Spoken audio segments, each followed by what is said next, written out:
Hi everyone! So, welcome to my vlog, Charis.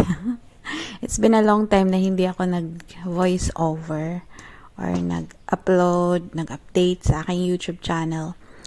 Ito nga, may bago akong cake na order ito ni Mr. dahil ibibigay niya sa friend niya.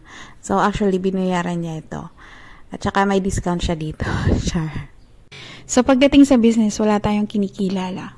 So, kung sino man, kahit kapamilya pa yan, pag sinabing order, so magbabayad, automatic na yan.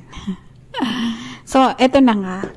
Hindi nga maganda yung pagkaka-video ko dito kasi nagmamadali si Mr. So, para lang tawag nito, para lang meron akong may upload. So, vinidyo ko siya kasi matagal-tagal na nga rin tayong hindi nakapag-upload.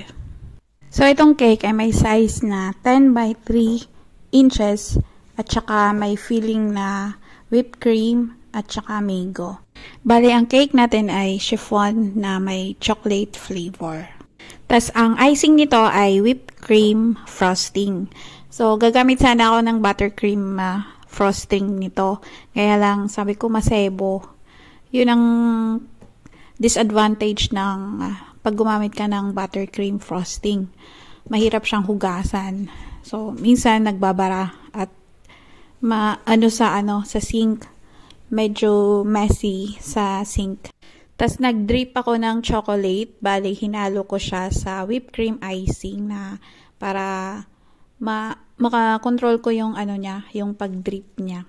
Medyo malabnaw pero pag na-chill kasi yan, okay naman na siya. Stable na siya. At yung pinaka-design natin dito ay parang gumamit lang ako ng start tip na iba-iba yung sizes. Tapos, naggawa lang ako ng mga maliliit na rosette at saka malalaki. Tapos, iba-iba na rin yung kulay. Bali, pag ganito kasi, mas madali siyang gawin since na nagmamadali nga tayo kasi nag-aantay si Mr. Talagang gusto na niyang ihatid kasi yung pagbibigyan niya ay maaga daw matutulog. So, ayun, bali, bara-bara lang yung paglagay ko ng mga rosette at saka iba-ibang shape na rin yung nilagay ko. Tapos, naglagay na rin ako dito ng mango sauce sa ibabaw.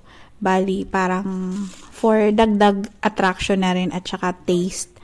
So, bali, hindi ko to natikman. At yung mango na ginawa ko dito, parang fresh mango. Tapos, nilagyan ko lang siya ng sugar syrup. Pero niluto ko siya. Kaya ang dating parang naging jam. Kasi gusto ko lang makasiguro na hindi mangingitim yung ating mango since na nga siya, fresh. So ayan, tuwang-tuwa nga si Mr. Jan. Tumatawa pa siya sa background.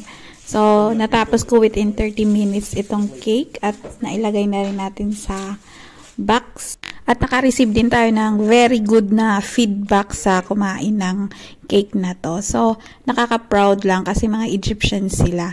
At syempre, ang baker nyo ay Pinay.